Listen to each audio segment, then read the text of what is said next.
Oke, sambil menunggu yang lain kita lanjutkan.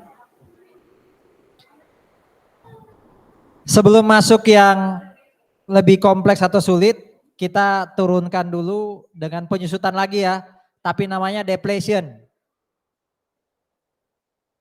Kalau dilihat judulnya tadi sudah saya jelaskan di awal, ini penyusutan untuk sumber daya alam, sumber daya mineral. Oh iya, tadi pertanyaan soal tanah belum terjawab loh. Kenapa tanah tidak disusutkan? Karena berupa tanah. Yang lain, kenapa tanah itu nggak disusutkan? Sekali lagi jawaban yang sering muncul itu ini jawaban baru karena berupa tanah. Nilainya naik terus ya, rumah juga naik terus disusutkan loh. Gimana tadi ya ngitung penyusutan pakai straight line ya? Rumusnya tadi gimana? Cost kurangi residual value dibagi useful life. Oke, sekarang saya nanya. Useful life tanah itu berapa lama? Sampai Tuhan Yesus datang, Pak. Berapa lama kan kita nggak tahu. Berarti kalau sesuatu dibagi sesuatu yang tidak terhingga hasilnya error kan? Nah itu, tanah nggak bisa diamortisasi, tidak bisa didepresiasi. Karena kita tidak bisa memprediksi apa useful life. Udah itu jawabannya.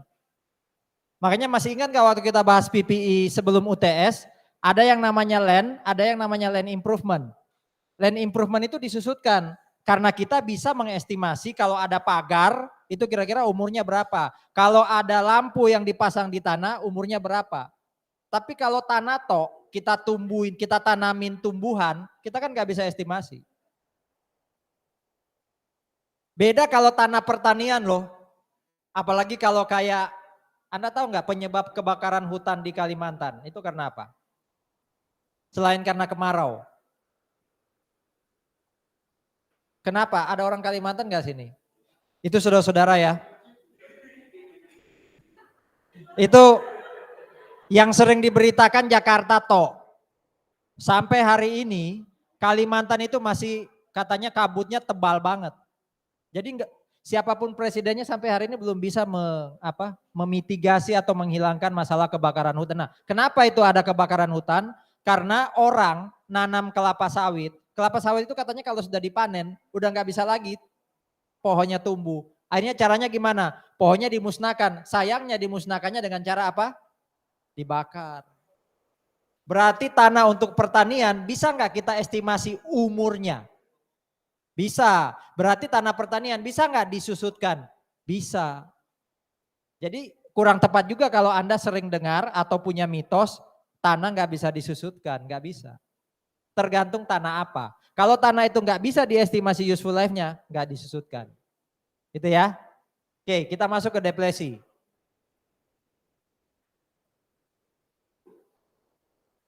Intinya depresi itu mirip kayak depresiasi tapi metode apa? Coba lihat rumusnya di depan. Mirip kayak depresiasi fixed asset atau PPI, pakai metode apa? Ada 3 metode tadi kan?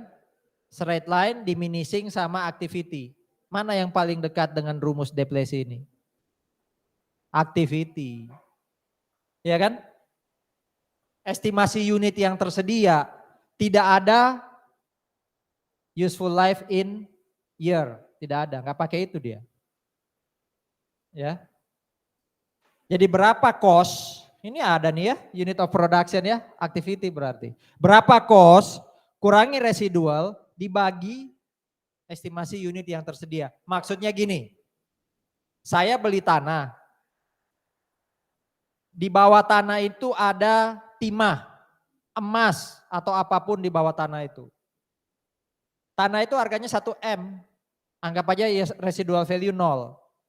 Nah berapa depresinya per tahun atau berapa depresinya tahun ini? Caranya adalah 1 M dibagi dengan berapa kira-kira persediaan timah atau emas atau minyak yang ada di bawah tanah tadi. Itulah yang jadi penyebut di sini. Itu yang disebut estimasi unit yang tersedia. Tergantung satuannya apa ya. Kalau minyak katanya satuannya apa? Barel. Kalau timah mungkin ons, kilogram atau apapun itu. Itu ya. Itulah deflation per unit. Berarti berapa deflation tahun ini? Ya kalikan aja deflation per unit ini dengan berapa timah yang diangkat dari tanah. Berapa minyak yang bisa dibor dari tanah. Berapa emas yang bisa diambil dari tanah. Makanya unit activity. Ya. Perusahaan ini punya hak untuk pakai 1000 hektar lahan untuk perak. Biaya sewanya 50.000, eksplorasinya 100.000. Ya. Cost untuk pengembangan intangible asetnya 850. Berarti di total cost dia adalah 850 tambah 50 900 ditambah 100. Dia keluarnya sekian.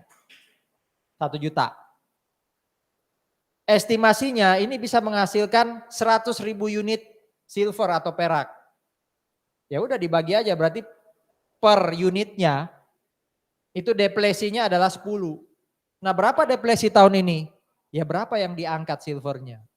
Berapa ons yang bisa diangkat silvernya?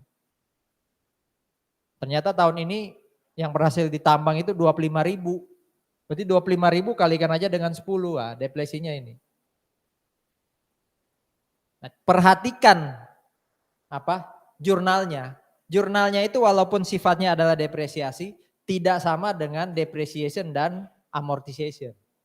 Dia bukan depreciation expense atau amortization expense to accumulated, bukan. Melainkan inventory to accumulated depletion. Karena sebenarnya tadi ya, waktu saya angkat timah, itu kan sudah jadi inventory yang bisa saya jual kan. Jadi dia bukan expense, tapi mengakui inventory. Kapan dia jadi expense? Kapan dia jadi expense? Kalau dijual. Bentuk expense-nya namanya apa? COGS. Gitu ya. Nah, akhir tahun pertama berarti book value saya adalah 1 juta kurangi akumulasi deflasinya yang 250.000. Deflasi seperti itu? Ada pertanyaan? Kalau direvisi prospectively sama kayak revisi depresiasi tadi, ya. Nah, kalau terkait deflation ada yang namanya liquidating dividend. Perusahaan itu bayar dividen itu syaratnya apa? Atau dividen itu apa sih? Dividen itu apa? Dividen itu pembagian laba kepada pemegang saham. Syaratnya apa? Supaya perusahaan bisa bagi dividen syaratnya apa? Harus ada sumbernya. Sumbernya 2, yaitu 1, punya cash. 2, karena tadi katanya pembagian laba berarti harus laba kan? Laba diakumulasi itu namanya apa? Laba tahun pertama, kedua diakumulasi namanya apa? Return earning. Berarti harus punya cash dan return earningnya harus positif. Nah, masalahnya coba lihat di sini nih. Saldo return earningnya 1650. Ya. Ada deflasi akumulasinya 2,1. Ya, 2,1. Ada share premium 5 juta sekian. Kemudian dividen ini dideklarasikan 3 per share dari 1 juta share. 3 kali 1 juta berapa harusnya dividennya? Per lembar 3, ada 1 juta lembar. Berarti harusnya dividennya ada 3 juta. Padahal return earningnya cuma berapa di sini? 1650. Nah, ketika terjadi return earningnya nggak cukup untuk bayar dividen, maka dia mengambil dari apa nih? Share premium. Ya, dia ngambilnya dari share premium. Jadi share premiumnya nanti berkurang. Jujur saja, saya masih belum bisa nyambungin kenapa isu liquidating dividend ini masuk dalam bahasan deflasi. Bisa jadi selisih ini 1350 itu substansinya mirip kayak deflasi. Jadi deflasi itu bisa jadi mungkin tidak hanya terkait dengan penyusutan sumber daya mineral. Tapi kalau terjadi pembayaran dividen yang return earningnya ternyata tidak cukup, itu juga disebut sebagai depresi. Ini contohnya. Gitu ya. Jadi ini sebenarnya nggak boleh bagi dividen, wong return earningnya nggak cukup. Akhirnya dia ngambilnya dari share premium. Share premium itu harga pasar saham di pasar, harga saham di pasarnya lebih tinggi dari par value. Nah, itu share premium. Ini masalah disclosure, nanti bisa dibaca ya di notes seperti apa. Oke. Ada pertanyaan dulu sebelum masuk ke isu terakhir ini?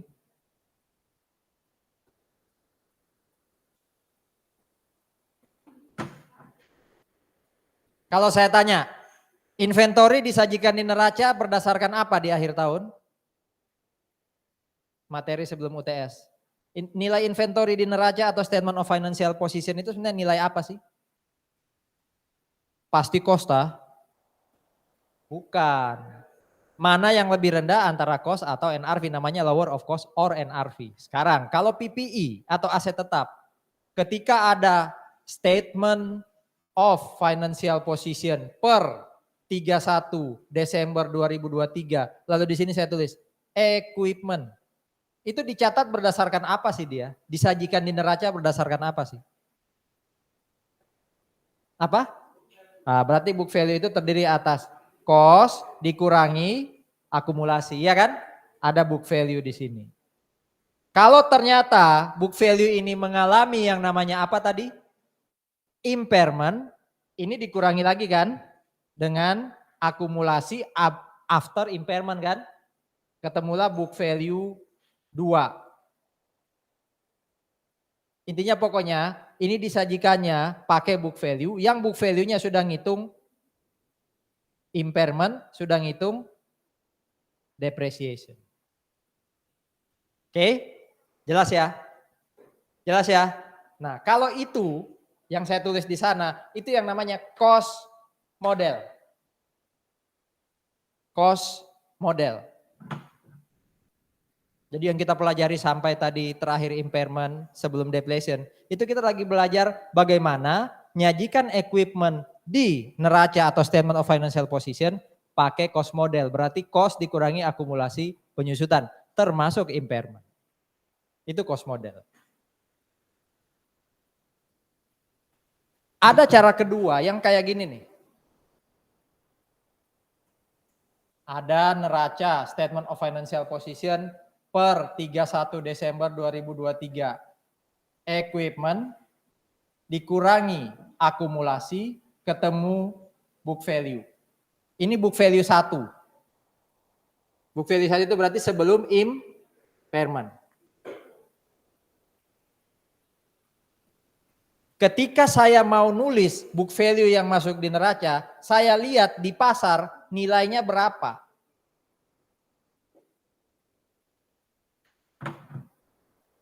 Pak, bukannya ini sama kayak impairment? Enggak. Impairment tadi terjadi kalau fair value kita lebih kecil daripada apa? Fair value kita lebih kecil daripada apa? Book value. Itu yang cost model tadi di sini, sehingga muncul tadi book value bintang 2, maksudnya book value setelah impairment. Kalau ini dia ambilnya dari baris book value yang pertama ini nih, equipment kurangi akumulasi. Itu lalu dibandingkan dengan fair value. Tadi pun kan impairment bukan fair value yang jadi patokan kan, tapi apa? Recoverable amount. Di mana recoverable amount itu adalah perbandingan antara NRV dan value in use. Berarti nggak murni fair value. Kalau ini benar-benar dibandingkan dengan fair value. Contoh nih. Equipment saya nilainya 110. Akumulasinya 10. Berarti book value-nya 100. Saya kalau milih model yang ini, saya nggak ngitung impairment. Ingat itu ya. Saya kalau milih model yang ini, saya nggak ngitung impairment. Berarti ini nanti ketika 100 saya bandingkan dengan fair value. Kalau fair value-nya ternyata 120, itu berarti di sini harus ditambah 20. Tapi kalau fair value-nya di sini ternyata 85, berarti di sini harus dikurangi 85. Sorry, dikurangi 15 ya. Sehingga di sini kalau ditambah 20 jadi 120. Sama dengan yang ini. Kalau ini 100 kurang 15 dapat 85 sama dengan yang ini. Jadi berapapun nilai yang kanan mau lebih tinggi atau lebih rendah, itulah yang jadi nilainya equipment yang masuk di neraca. Kalau yang kanan kan hanya kalau nilainya lebih rendah. Iya kan? Kalau yang kiri mau fair value-nya lebih tinggi atau lebih rendah, itulah yang akan jadi nilai equipment di neraca. Kayak ini contohnya 120, dia akan jadi 120. Itulah model yang namanya revaluation model. Di dalam revaluation model tidak ada hitung-hitungan kayak kotak impairment tadi. Nggak ada. Ya, kita lihat implementasinya.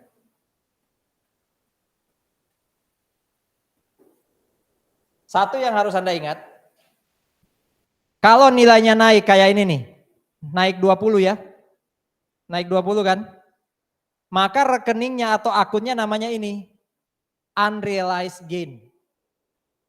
Atau nama lainnya surplus revaluasi.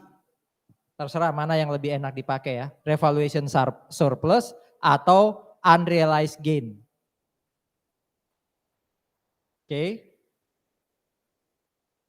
Bagaimana kalau nilainya turun kayak ini? Turun 15. Nah itu sama kayak yang kanan. Diakui sebagai apa tadi nama akunnya? Loss on impairment. Walaupun di kiri ini tidak ada proses kotak-kotak tadi ya. Membandingkan recoverable dengan carrying amount. Tapi kalau nilainya ternyata lebih rendah kayak ini ada minus 15. Nama akunnya sama yaitu loss on impairment. Itu dulu gambaran besarnya. Ada pertanyaan? Nanti kalau mau detail kita lihat contohnya. Itu ya, jadi ada akun namanya unrealized gain atau revaluation surplus kalau nilainya naik, kalau nilainya turun namanya loss. Berikutnya yang harus diingat. Kondisi tahun pertama itu menentukan nanti jurnal tahun kedua. Maksud saya gini, anggap aja tahun pertama yang terjadi 100 book value menjadi 120. Berarti kondisi tahun pertama terjadi apa?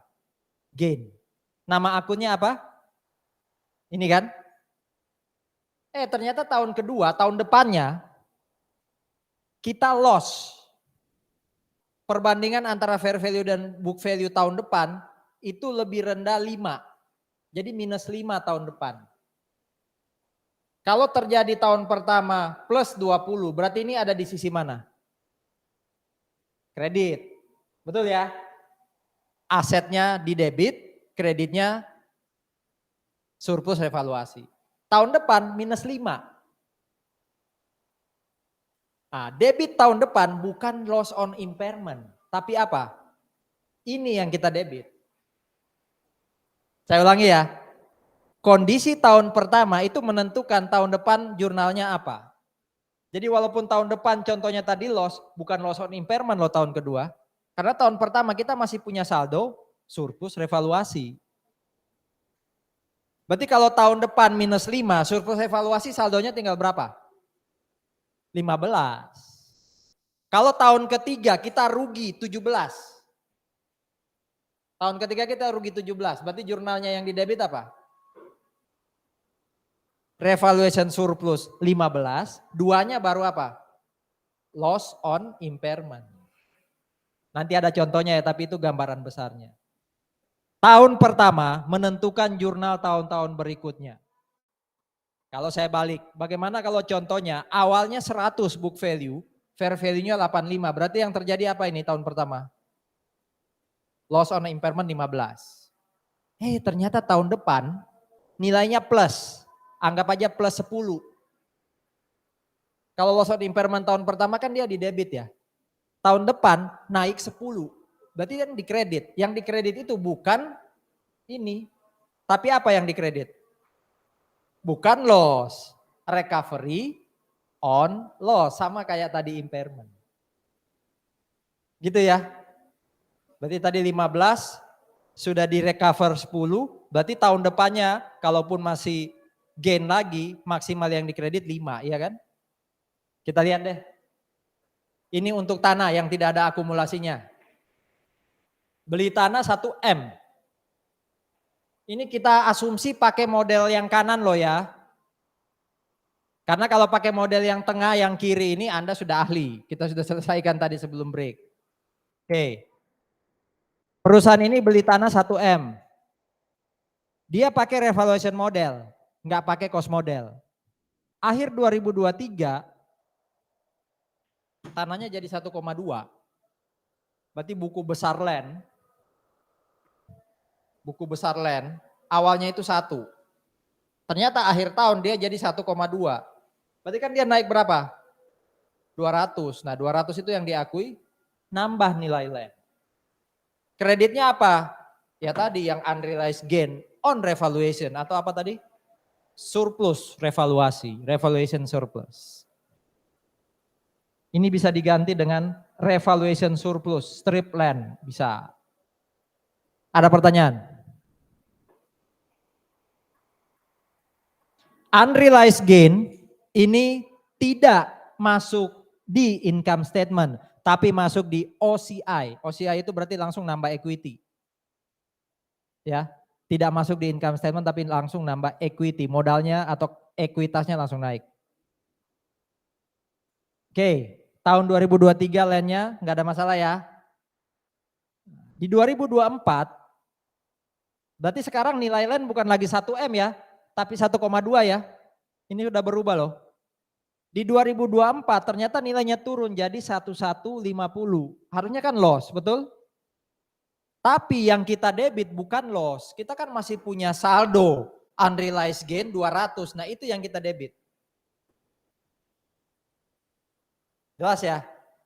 Berarti saldonya unrealized gain sekarang tinggal 150.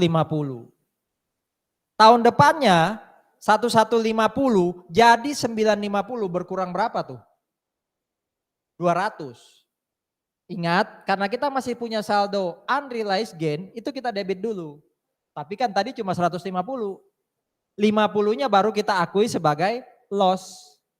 Loss on impairment itu part of income statement. Kalau unrealized, part of OCI. Logika berpikirnya dapat ya? Ada pertanyaan dulu sebelum masuk. Yang agak ribet atau rumit itu kalau asetnya ada akumulasi. Tapi nanti saya kasih tahu cara gampangnya dibanding menilai pakai cara rumitnya ya. Di tahun 2026 dari 950 menjadi 1,1. Itu naik berapa tuh? 150 ya. Yang kita kredit bukan unrealized gain. Karena kita sekarang unrealized gainnya sudah 0, kita malah punya loss berapa? 50 kan? Berarti lossnya itu di-recover, di kredit. Karena totalnya 150, recovery-nya cuma 50, nah 100-nya baru apa? Unrealized gain. Begitu terus. Ya. Sampai Tuhan Yesus datang, ya kan? Gitu terus. Logikanya pokoknya nangkep ya. Nah, sekarang bagaimana kalau asetnya itu ada akumulasinya? Bagaimana kalau asetnya ada akumulasi? Tanah tadi kan nggak ada akumulasi.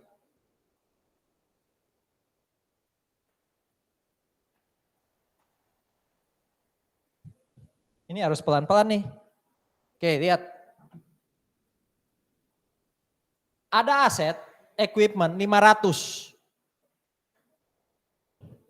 Saya buatin buku besarnya. Equipment di sisi debit 500 tahun 2023. 5 tahun berarti 500 bagi 5 itu 100, pakai straight line ya, nggak ada residual value. Sehingga akhir tahun jurnalnya kayak gini, ini kan nggak masalah ya. Berarti nanti ada buku besar depreciation expense, di debit 100, ada buku besar akumulasi di kredit 100. Berarti penyajiannya di 2023 di statement of financial position 2023 Equipment berapa? 500. Akumulasi berapa? 100. Berarti book value-nya berapa? Oke, itu dulu.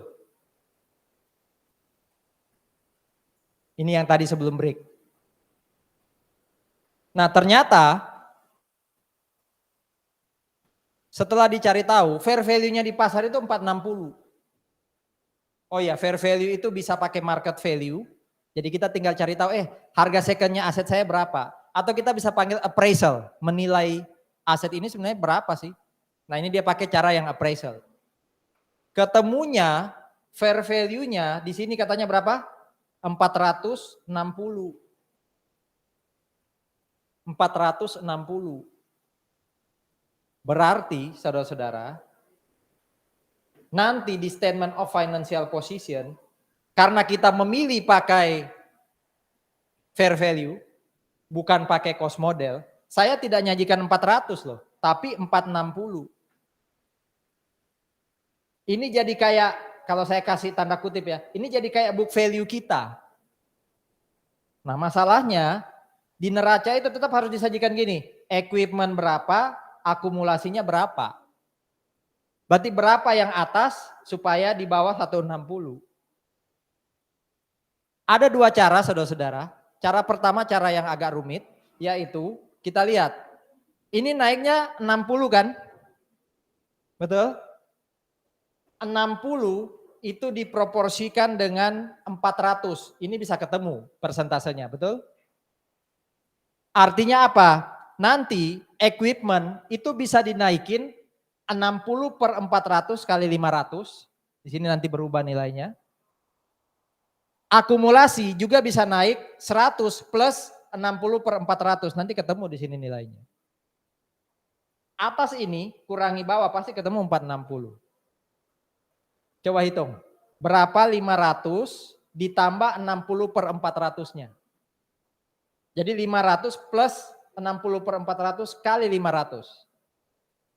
Saya tunggu nilai akhirnya aja. 500 plus ini kali 500. Berapa dapatnya?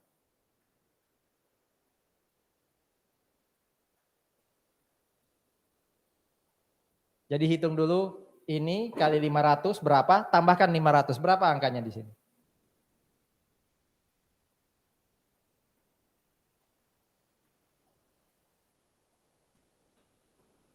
Berapa? Berapa? Biar nanti bisa diisi di sini. Titik-titik, titik-titik. Harusnya kalau dikurangi dapat 460.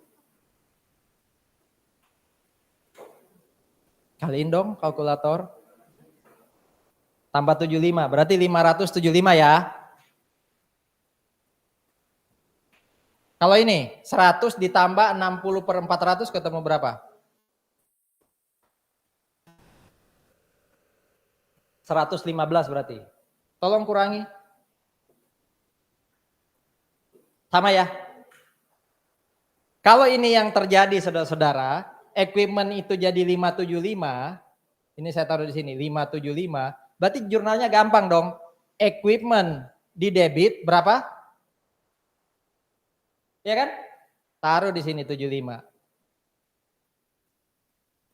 Akumulasinya dari 100 jadi 115.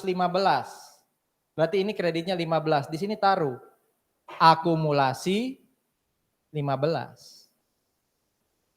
Nah selisih 60 ini kan nilainya naik. Inilah yang tadi disebut apa? Surplus revaluasi kan. Berapa? 60. Itu pendekatan pertama yang namanya pendekatan proporsional. Kayak gampang ya, tapi saya lihatin pendekatan kedua yang jauh lebih praktis. Ini catat ya, oke. Pendekatan kedua adalah gini. Equipment dikurangi akumulasi harus berapa tadi? 460. Pendekatan kedua ngomongnya gini, gampang aja. Hapusan akumulasimu. Atau dengan kata lain, nolkan akumulasimu. Ini tadi sudah di-record enggak? Nanti Melda marah lagi kalau ini enggak di-record. Oh udah.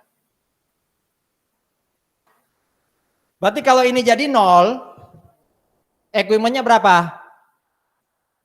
Supaya ini 460, equipmentnya berapa? 460.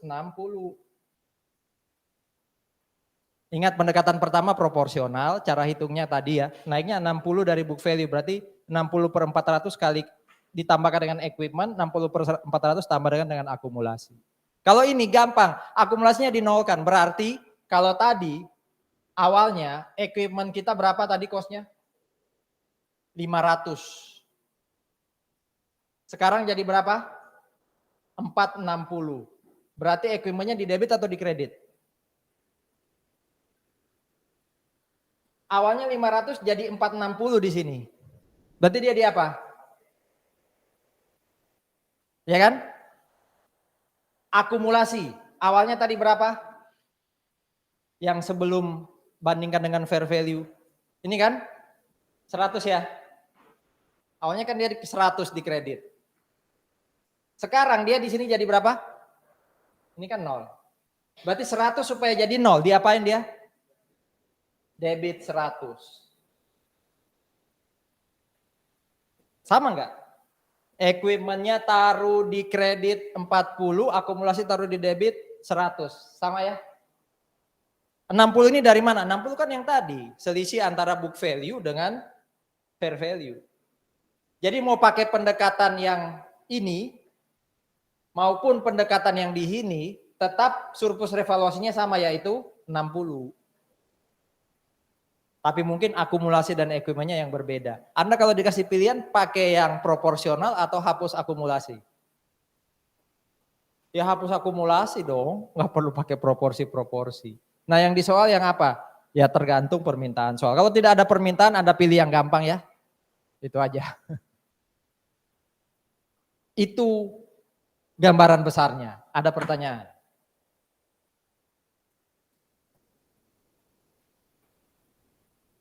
Susah atau enggak?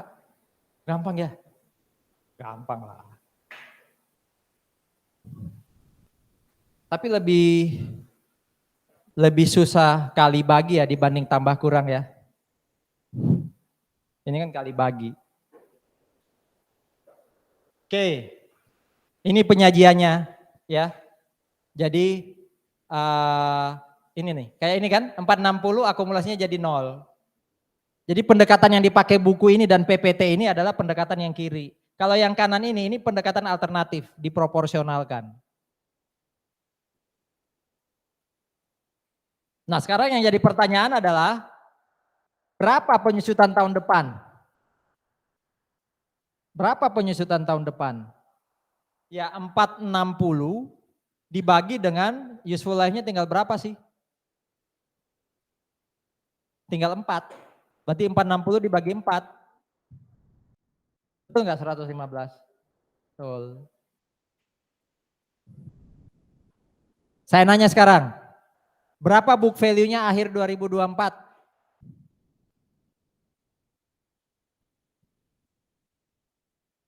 Berapa book value-nya akhir 2024? Ya 460 kurangi akumulasi 115 kan? Berapa tuh? 345. Karena kita pakai metode yang kanan yang revaluation model, 345 itu bandingkan lagi dengan apa? Apa itu? Fair value. Di pasar ternyata 335. Berarti loss 10 ya. Ya sudah, buat pakai cara ini aja ya, pakai cara yang akumulasinya dinolkan ya, buat kayak gini. Tapi karena loss-nya itu ternyata masih lebih rendah dibandingkan unrealized, berarti yang di debit bukan loss tapi unrealized. Iya kan? Ada nggak ya contohnya berikutnya nih? Oh nggak ada. Tapi caranya sama kayak tadi ketika tanah itu naik turun ya. Jadi kalau masih ada saldo unrealized, kalau tahun depan rugi, unrealized yang di debit. Kalau ternyata tahun pertama yang muncul loss, tahun depannya untung atau gain, loss yang dikredit dengan nama recovery of loss. Kalau kayak gini, tahun depan ternyata gain lagi, apa yang dikredit? Halo? Tahun pertama gain, tahun depan gain lagi. Apa yang dikredit? Ya tetap ini, iya kan? Berarti nambah saldo unrealized gain-nya. Apa maksudnya? Revaluation model dapat diterapkan hanya untuk satu kelompok aset. Jadi kalau kita pilih model revaluasi, itu bukan berarti semua aset kita harus direvaluasi, enggak. Cukup bangunan saja umpama. Cukup tanah saja, itu maksudnya. Ya, itu maksudnya.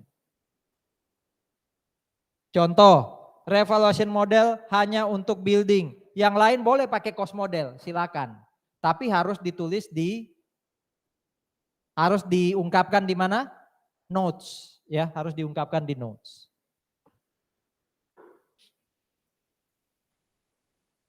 Ini tolong dipelajari.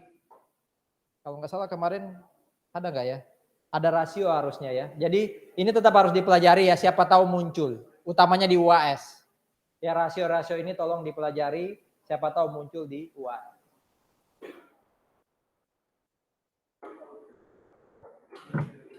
Ada pertanyaan?